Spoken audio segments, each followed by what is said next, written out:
Stereotyping different people can cause some serious harm when we least expect it to.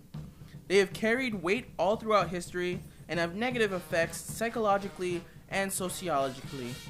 I am venturing out onto the Florida State University campus where I'll be asking students questions about stereotypes, stereotype threats, and microaggressions. Let's get going! First of all, what is a stereotype? Stereotypes I think a stereotype is something that you place on someone or on a specific group of people that's kind of almost like a easy way out.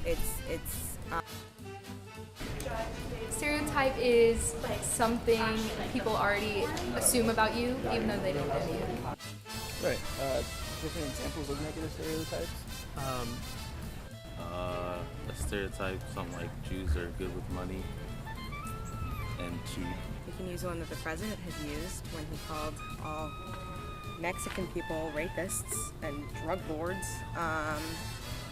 You say like Asians are all smart, black people are all loud or lazy, white people can't cook or, I don't know, dance, things like that.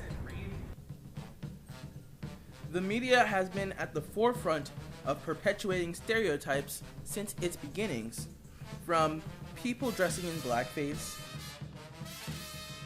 to Step and Fetch It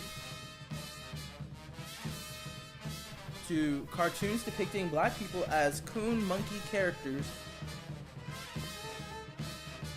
all the way to today's Vines. How white people knock. Hey man, hurry up. How black people knock. Hey bitch, hurry up. I need to take a shit. It's sticking out my butt. I feel that it's been the root cause of people's perceptions of stereotypes. Definitely, I think representation is extremely important, and so it's important for different groups to kind of be able to have well-rounded characters, because if they don't, then you can reduce someone to this one stereotype. And I think people who maybe don't interact with minorities much or like live in more of a homogenous community, it's harder for them to understand different groups of people if all their perception of them is just on TV.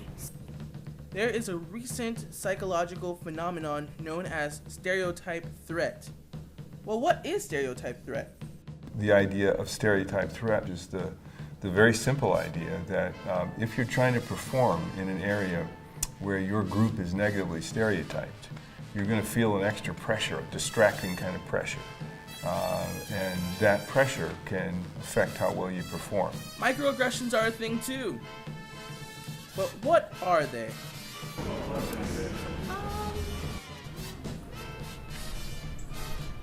I don't know what microaggressions are. Yeah. Do you want me to explain it? Or? Yeah.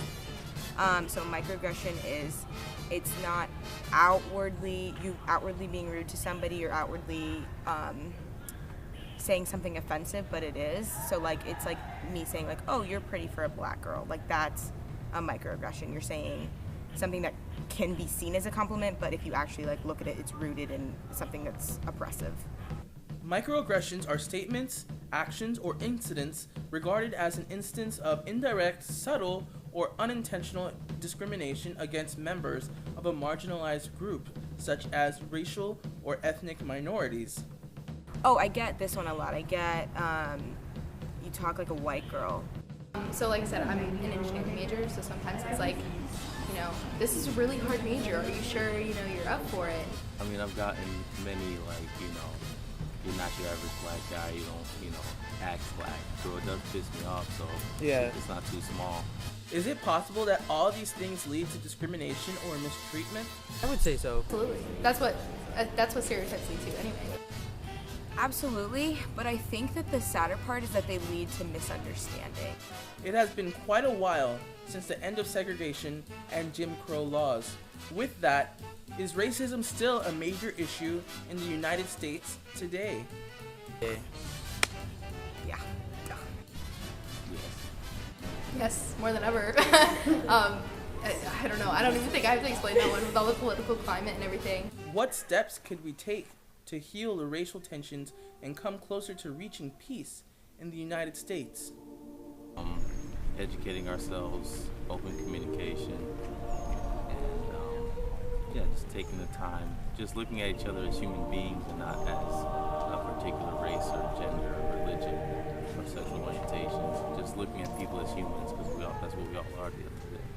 I'm a strong believer in like empathy and trying to put yourself in somebody else's shoes. So until people can try to at least see what other people are going through with discrimination and racism and everything else, and even me, because I do recognize that like I have privilege over in certain situations, and just recognizing what the other side feels, or anybody really, is the first step, I think.